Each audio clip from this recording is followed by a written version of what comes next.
Bab pertama adalah pendahuluan, yang berisi latar belakang, tujuan, dan manfaat. Latar belakangnya adalah teknologi dalam organisasi memiliki peranan utama dalam mempelajari sifat-sifat dari teknologi suatu organisasi dan hubungan teknologi terhadap struktur organisasi. Tujuannya, yang pertama adalah untuk mengetahui peranan teknologi dalam teori organisasi dan administrasi. Yang kedua, agar mampu menjelaskan pengertian dan definisi teknologi dalam konteks teori organisasi. Yang ketiga, memenuhi tugas mata kuliah teori organisasi dan administrasi. Yang ketiga adalah manfaat, memberikan wawasan serta menambah referensi dan pengetahuan bagi pengembangan ilmu pengetahuan tentang teknologi dan teori organisasi dan administrasi.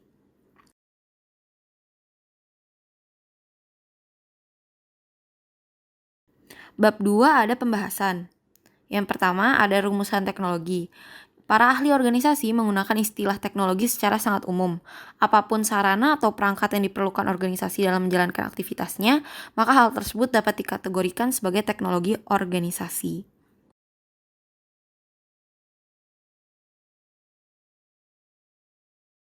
Walaupun organisasi itu tidak memiliki peralatan canggih dalam memproses input output yang diinginkan, tetap kita menyebutnya teknologi. Misalnya di kantor terdapat mesin ketik, telepon, dan alat-alat tulis, maka bagi ahli organisasi semua itu termasuk dalam kategori teknologi.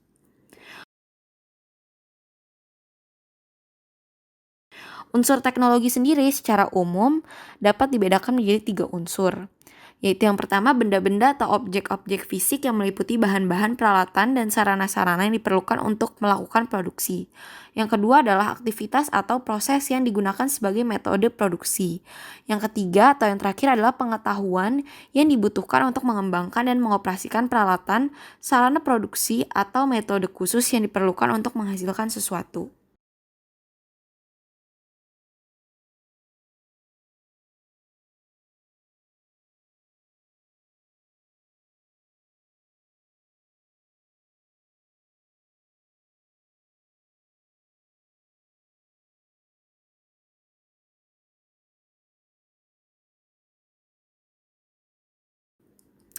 Yang terakhir dari rumusan teknologi adalah rumusan teknologi yang dimaksud dalam teori organisasi tidak hanya mencakup alat-alat. Hal ini juga mencakup berbagai aktivitas dan pengetahuan atau keterampilan yang dibutuhkan untuk menjalankan aktivitas-aktivitas tersebut. Permasalahan pokok bagi seorang ahli organisasi ketika membahas teknologi adalah apa dan bagaimana pengaruhnya terhadap pengelolaan organisasi. Dalam hal ini biasanya dipergunakan kategori-kategori yang bersifat menyederhanakan. Misalnya, teknologi sederhana atau rumit, teknologi yang bersifat rutin atau non-rutin, dan lain sebagainya.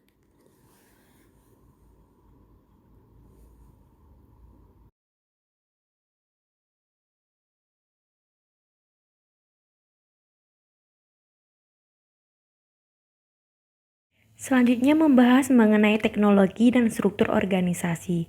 Perong mempunyai tipologi bahwa pengaruh teknologi terhadap struktur lebih terperinci. Untuk mencapai efektivitas dan efisiensi organisasi, Perong menggunakan metode kontrol dan koordinasi pada masing-masing tugas atau pekerjaan yang harus disesuaikan dengan teknologi. Pero membagi 4 macam teknologi berdasarkan variabilitas tugas dan analisis masalah. Yang pertama ada teknologi rutin.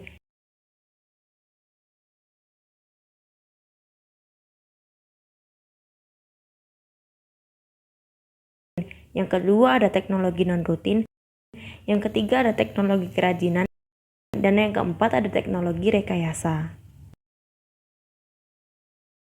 Selanjutnya, ada 3 dampak teknologi terhadap struktur organisasi.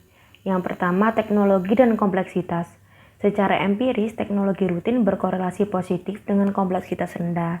Jika makin tinggi rutinitas, maka sedikit juga jumlah kelompok pekerjaan dan lebih sedikit untuk membutuhkan keahlian profesional.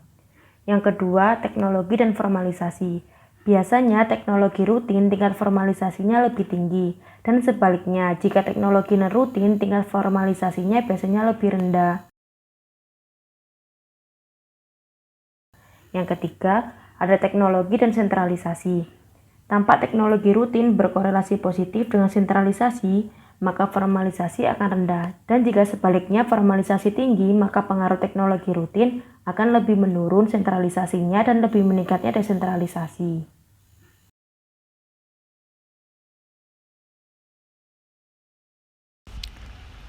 Terdapat 3 tipologi teknologi. Yang pertama, ada tipologi Woodward, yang kedua ada tipologi Barrow, dan yang ketiga ada tipologi Thomson.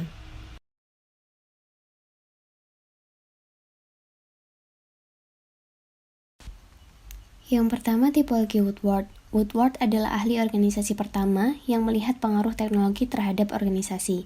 Tapi pada awalnya, Woodward ini penelitiannya bukan ditujukan untuk peneliti teknologi, tapi dia bertujuan untuk melihat hubungan antara struktur dan efektivitas organisasi. Jadi ia mengumpulkan data tentang struktur organisasi, lalu dia mengklasifikasikan apakah perusahaan ini termasuk di bawah rata-rata, rata-rata, atau di atas rata-rata dalam pencapaian keuntungannya. Nah, tapi data yang dikumpulkan ternyata tidak sesuai dengan yang diharapkan. Tidak terlihat sama sekali kecenderungan hubungan yang signifikan antara struktur dan kinerja perusahaan. Nah, pada akhirnya Woodward mengelompokkan sampel organisasinya berdasarkan 3 tipe teknologi produksinya. Yang pertama, produksi unit.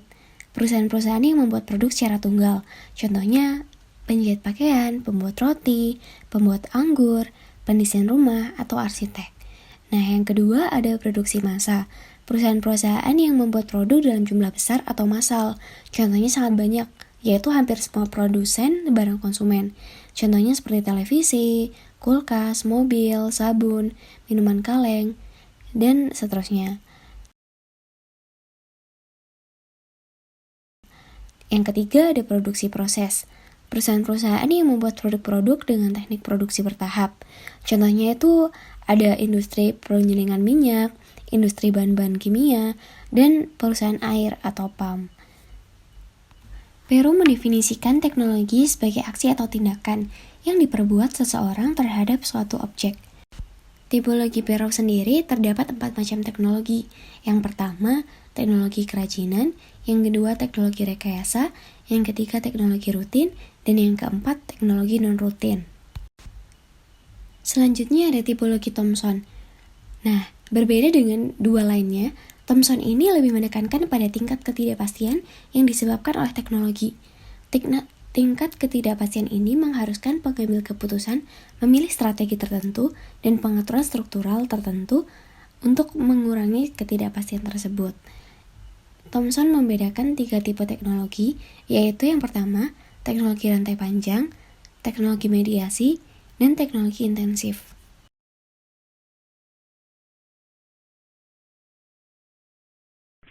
Peran administrasi dalam merumuskan teknologi organisasi.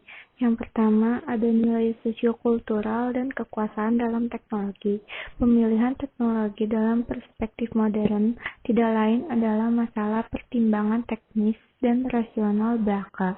Suatu teknologi dipilih dan dipergunakan organisasi semata-mata adalah karena melihat efektivitas dan efisiensi yang dihasilkan terhadap pelaksanaan tugas-tugas dalam organisasi. Yang kedua ada karakteristik teknologi baru. Menurut Wake, teknologi baru dicirikan oleh sifatnya stokastik, continuous, dan abstrak. Stokastik merupakan teknologi baru umumnya bekerja secara non-determinan, yang artinya peristiwa-peristiwa yang ditimbulkan cenderung tidak bisa diantisipasi, tidak terulang, dan lebih kurang sifat random atau acak. Selanjutnya ada continuous, yang merupakan teknologi baru umumnya bersifat otomatis. Dalam artinya otomatis di sini titik beratnya bergeser dari masalah efisiensi pada masalah keandalan. Selanjutnya ada abstrak yang merupakan mesin-mesin pada teknologi baru biasanya tidak bisa dilihat atau dipahami oleh operatornya mengenai bagaimana sebenarnya cara kerjanya.